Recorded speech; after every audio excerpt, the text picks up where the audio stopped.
St. John's wort is all about sunshine in its looks, its growth habit, and its use. We'll talk about them all. There are many closely related plants that go by the name St. John's wort. The one used medicinally is called common St. John's wort or Hypericum perforatum. And common it is. St. John's wort is native to Europe, Middle East, and Asia, but is now found growing prolifically in all of the Americas, South Africa, Australia, New Zealand, and the South Pacific. It's quite invasive, and there have been many municipalities that have tried vigorously to eradicate it. This is one of those medicines we do not need to worry about overharvesting. St. John's wort is best made into a tincture for internal use and into an oil for external use. Internally, it's most often used for mild to moderate depression. It's particularly indicated for seasonal affective disorder, or what's called SAD, for those that are feeling down to lack of sun exposure. It's also indicated for anxiety, stress, and chronic fatigue.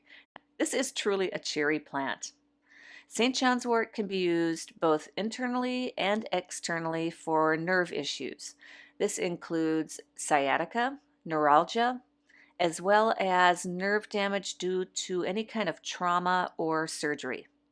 Externally, the oil can be applied to cuts and even to sprains, and it's extremely useful for burns, including sunburn.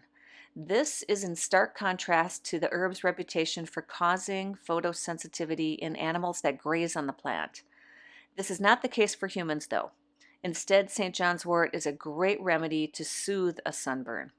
If you're interested in using St. John's wort, first be sure to consult your physician if you are taking any pharmaceutical drugs.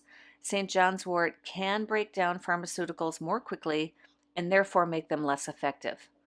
St. John's wort has a long folkloric tradition. It is said to have magical powers and to ward off evil and disease.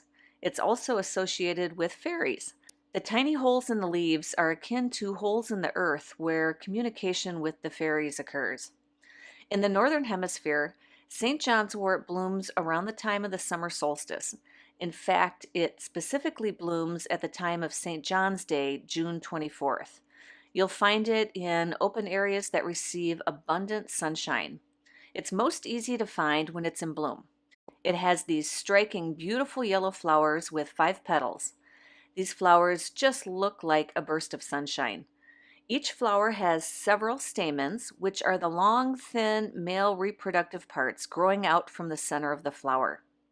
The flowers tend to group at the end of each branch, and if the flowers are just starting to open, you can squeeze the buds and a red juice will flow out. This is a very distinct feature to St. John's wort. Once the flower is done blooming, a red seed capsule is formed. The leaves grow opposite from each other off of the stem. They are oblong with rounded tips and no teeth. If you think you have the right plant, the next step is to check the undersides of the leaves. Do this while holding a leaf up towards the sun. You'll see small, tiny holes in the leaves where the sun comes through. This is where the plant gets its species name from, perforatum. There are often many small black dots as well.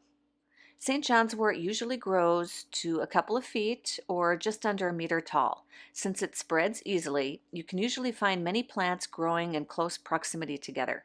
To harvest, gather the flowers just as they're opening along with some of the top leaves.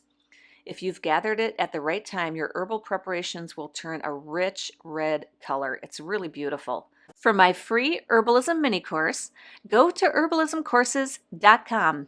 You'll get quick access to my favorite herbal remedies for cold and flu, first aid, herbs for energy, and natural medicine found right in your own kitchen. Look forward to seeing you there.